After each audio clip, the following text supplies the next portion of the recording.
The letter arrived 3 days after I buried my father. His handwriting on the envelope.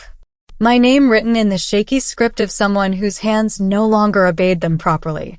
My name is Jacob Clark, and I'm 33 years old. My father died of a heart attack while I was on a plane flying home to see him. By the time I landed, he was already gone. We never got to have the conversation I'd been rehearsing for 15 years. The letter sat on my kitchen counter for a week before I could bring myself to open it. Part of me knew what it would say. Part of me wasn't ready to hear it from a dead man who could no longer answer my questions. Inside was a single page. His words. His truth. His apology that came too late to matter. He knew about Skylar. Had known for years. Found my hidden Facebook account by accident when he was trying to learn social media after my mother died. Saw the photos of me in dresses looking happy in ways I never looked around him. Saw the comments from strangers telling me I was beautiful and brave and deserving of love. He'd been following Skylar for 3 years without ever revealing himself. Watching me live a life he didn't know how to be part of. Wanting to reach out but not knowing what to say. How do you tell your son you've been secretly watching him cross-dress online? How do you admit you were wrong about everything you raised him to believe? My father was a construction worker who believed in traditional masculinity with the fervor of someone whose entire identity depended on it. He taught me to use tools and change oil and fight back when other boys called me names. He made it very clear what kind of man I was supposed to become. I became that man. On the outside anyway. Got a job in construction management. Married a woman named Margaret who fit his idea of appropriate. Built a life that looked exactly like what he'd wanted for me. Then Margaret and I divorced after 5 years because I couldn't keep pretending. Couldn't keep being the husband she deserved while Skylar screamed inside me demanding to exist. My father blamed Margaret for the divorce. Couldn't understand why I'd throw away a perfectly good marriage. I never told him the real reason.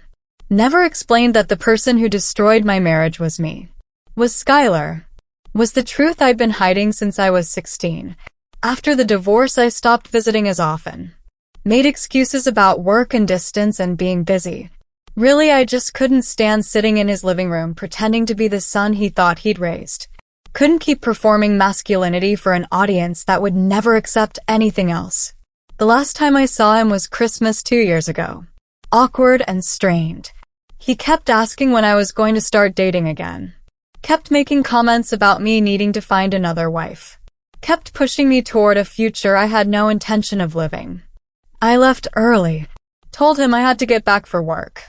Really, I just couldn't breathe in that house full of expectations and judgment, and the ghost of who I was supposed to be. Then he had the heart attack. Sudden and massive. My sister Kelly called me at 6 in the morning crying. By the time I got to the hospital, he'd been dead for 3 hours. I spent a week going through his things. Found the letter tucked into a book on his nightstand. The book was about understanding LGBTQ family members. Highlighted and annotated. Evidence of him trying to learn. Trying to understand. Too late. All of it too late. The letter said he was proud of me. Proud of Skylar. Proud that I'd found the courage to be myself, even though he'd spent my whole childhood teaching me that being myself was wrong. He apologized for pushing me away. For making me feel like I had to choose between his love and my truth. He'd wanted to call me so many times. Wanted to tell me he'd been wrong. Wanted to ask about Skylar and what she meant to me. But shame kept his finger from dialing. Fear that I'd reject him the way he'd rejected me first. He'd been planning to tell me at Christmas 3 years ago. Had the whole speech prepared. But when he saw me, he lost his nerve. Saw how distant I'd become and realized maybe the damage was already too permanent to fix. He regretted that distance more than anything. Regretted teaching me that his love was conditional. Regretted waiting until it was too late to tell me that nothing I could do would make him stop being my father. The letter ended with him asking me to keep being Skylar. Keep posting photos. Keep living as myself. Do it for both of us since he'd never had the courage to be anything except what people expected. I read that letter 50 times trying to find peace in his words. Trying to forgive him. Trying to understand why he couldn't have said these things while he was alive and could hear me respond. 3 months after the funeral, Kelly came to visit. Brought boxes of our father's things she thought I might want. Photos and tools and random objects that held memories. One box had more books about gender and sexuality. Self-help guides about accepting your child. Kelly told me he'd been planning a trip to visit me. Wanted to see me as Skylar. Wanted to take me to dinner and meet the real me instead of the performance I'd been giving him my whole life. He'd been working with a therapist to process his own shame, learning that his rigidity about masculinity came from his father, who'd been even worse. Understanding that he'd inherited fear and passed it to me like a family disease. He'd scheduled the trip for the week after he died. Had the plane ticket printed. Had hotel reservations near my apartment. Had a whole apology prepared that he'd been practicing with his therapist. Then his heart stopped and all those plans turned into a letter I found 3 days too late. Kelly showed me his phone. The draft texts he'd written but never sent. Dozens of them over 3 years. All saying variations of the same thing. I love you. I'm sorry.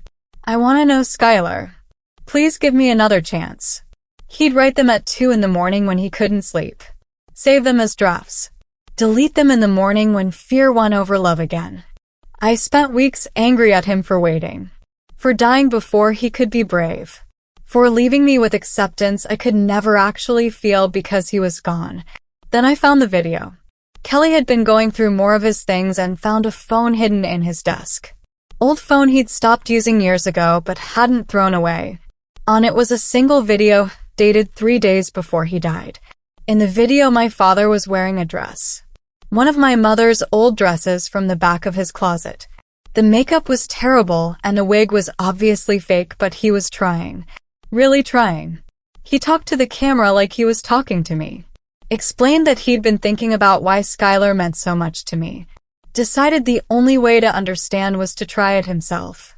The dress felt strange but not wrong. Uncomfortable but not terrible. He said he still didn't fully understand the need to cross-dress, but he understood it was real. Understood it made me happy in ways traditional masculinity never could. He apologized again.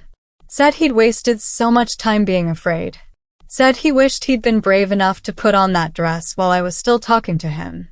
Said he hoped I could forgive him even though he probably didn't deserve it. The video ended with him crying. Saying he loved me. Saying he loved Skylar. Saying he wished he'd said it sooner when his words could have made a difference. My father accepted me as a crossdresser, but it was too late. He died before I could hear him say the words.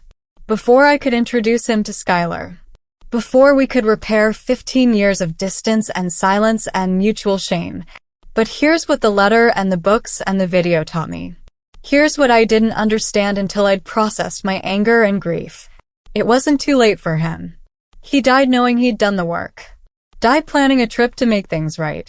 Died wearing a dress trying to understand his child. The acceptance wasn't for me. It was for him. His way of making peace with his failures. His way of becoming someone he could live with in whatever time he had left. I'll never get to have that conversation with him. Never get to show him Skylar in person. Never get to see his face when he finally met the real me. But I have the letter. The books. The video of him in my mother's dress crying and apologizing and trying. Maybe that's enough. Maybe acceptance doesn't have to be perfect or timely to matter. Maybe it just has to be real. My father accepted me as a cross-dresser, but it was too late to save our relationship. But it was exactly in time to save his soul. And somehow that has to be enough. If you enjoyed this story, you can find more like it in my Femboy and Cross-Dressing Stories bundle. 5 complete stories available now on Amazon for just $4.99. Until next time, keep exploring, feeling, and becoming who you are.